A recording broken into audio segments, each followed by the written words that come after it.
भूल गए? हाँ हाँ, 9 आगम द्रव्य कर्म के 3 वेद थे ना, ज्ञायक शरीर, भावी और तद व्यतिरिक्त। तो अब ये ज्ञायक शरीर का वर्णन यहां पर पूरा हो गया। अब ये भावी जो दूसरा भेद था उसका ये वर्णन यहां पर किया जा रहा है।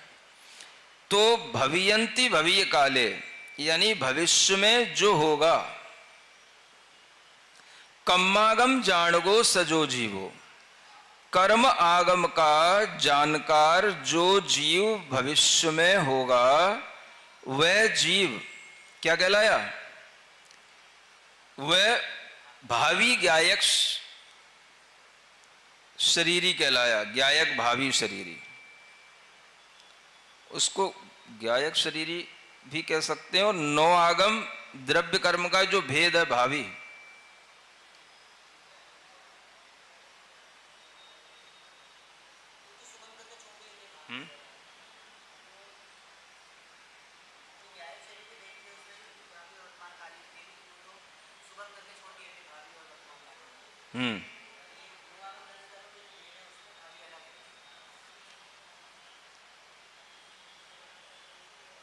नहीं तो यहां पर ज्ञायक शरीरी के साथ ही जो भावी जोड़ रहे हैं ये उसी भेद के बारे में बताया जा रहा है। जो ज्ञायक शरीर के 3 भेद थे ना, उसमें भी आया था ना 3। हाँ, जो सुगम थे ऐसा कहकर के छोड़ दिया था, तो ये उसी में बनेगा, क्योंकि ये ज्ञायक शरीर का ये भावी भेद बताया जा रहा है।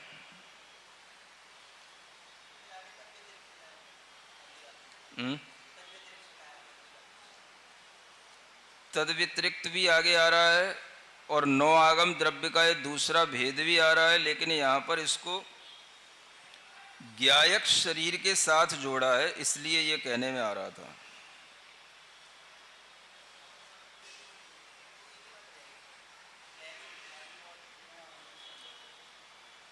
तो जो जीव कर्म स्वरूप आगम का ज्ञाता भविष्य में होगा वह जीव ज्ञायक भावी शरीरी है, ऐसा ये भावी ज्ञायक शरीर का लक्षण जो है सर्वज्ञ भगवान ने कहा है ना। तो इसे 9 आगम जो द्रव्य है उसी के दूसरे भेद में ही इसको समझना चाहिए। जो 3 भेद थे वही ये भावी जीव के लिए कहा जा रहा है, और उसी 9 आगम द्रव्य कर्म का जो तीसरा भेद था तद व्यतिरिक्त, उसको ये आगे और बताया जा रहा। तब बदरितम दुवियम कम्मम नो कम्म मिदि तही कम्मम कम्म स्वरूपेण आ गए कम्मम दब्बम हवे नीमा। अब ये तद व्यतिरिक्त के 2 भेद हैं, एक कर्म तद व्यतिरिक्त और 9 कम्म इधि, 9 कर्म तद व्यतिरिक्त, है ना। तद व्यतिरिक्त माने उससे भिन्न, ये कर्म और 9 कर्म के भेद से 2 भेद हो गए। अब कहते हैं कम्म स्वरूपेण आ गए कम्मम, इसमें कर्म तद व्यतिरिक्त क्या कहलाएगा? जो ज्ञानावरण आदि कर्म के स्वरूप से जो पुद्गल द्रव्य आ रहा है वह कर्म तद व्यतिरिक्त 9 आगम द्रव्य कर्म कहलाएगा, है ना। यानी अब यहां पर ये जो मूल प्रकृतियां हैं, कर्म की जो मूल और उत्तर प्रकृतियां हैं, जो कर्म द्रव्य आ रहा है उस कर्म की चर्चा यहां पर इस तरह से की जाएगी। ये कौन से निक्षेप में आएगा? ये इस द्रव्य निक्षेप के, हाँ, 9 आगम द्रव्य कर्म के इस तद व्यतिरिक्त वाले भेद में जो कर्म का भेद आया उसमें ये चीज आएगी, ये कहने का मतलब। अब भावी तो गया, यहां क्या बोला जा रहा अभी? हाँ, तो वो भी 9 आगम द्रव्य कर्म के भेद 3 बताए थे ना। हाँ, तो उसी का तद व्यतिरिक्त का भेद है। उस तद व्यतिरिक्त में भी 2 भेद हो गए ना, एक कर्म तद व्यतिरिक्त और एक 9 कर्म तद व्यतिरिक्त। तो 9 कर्म तद व्यतिरिक्त क्या कहलाएगा?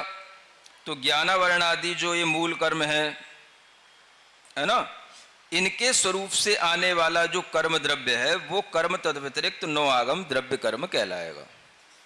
यानी इतने प्रकार के कर्म के भेद जो हम कर रहे हैं निक्षेपों के माध्यम से, उनमें जो वास्तव में ज्ञानावरण आदि कर्म प्रकृतियां हैं वो किस में गिनी जाएंगी? तो वो इसमें गिनी जाएंगी, वो इस वेद में आएगा।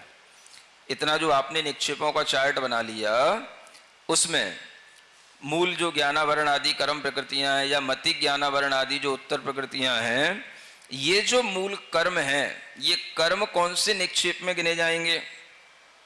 तो उसको क्या बोलेंगे? कर्म तद व्यतिरिक्त नो आगम द्रव्य कर्म, इसमें गिने जाएंगे, है ना। तो ये कहलाया कर्म तद व्यतिरिक्त नो आगम द्रव्य कर्म।